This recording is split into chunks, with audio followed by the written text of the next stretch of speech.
1858, residents of the town formed the Steilacoom Library Association. It had a lofty goal, quote, the diffusion of useful knowledge and sound morality, unquote. In addition to building a collection of books, the founding members planned to create a reading room and host public lectures, procure essays, and hold debates. The books were bought from San Francisco and ordered during a time when Lafayette Balch was down there so that he could bring them home on his ship. 85 titles were purchased, some of which were multi-volume sets.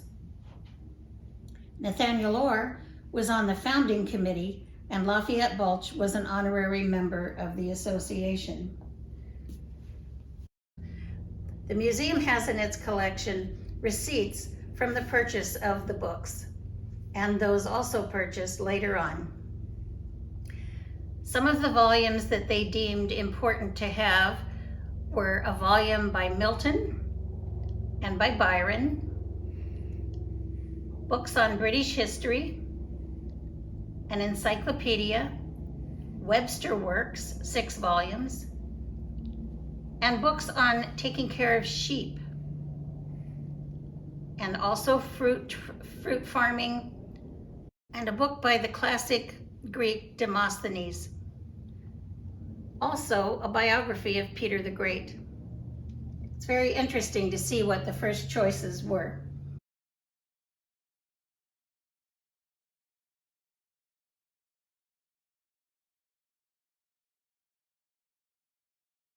It took a while for the library to find a home, a physical home.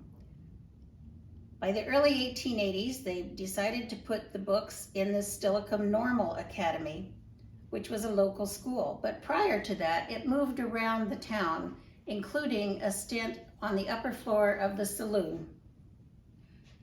Later, the books ended up at the Iron Springs Hotel and were scattered around town.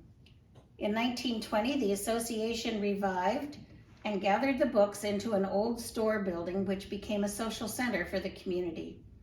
In the 1930s, it moved to the town hall. In 1947, it became part of the Pierce County Rural Library System that was just being formed. In 1972, the books were entrusted to the Steilacoom Historical Museum Association in perpetuity.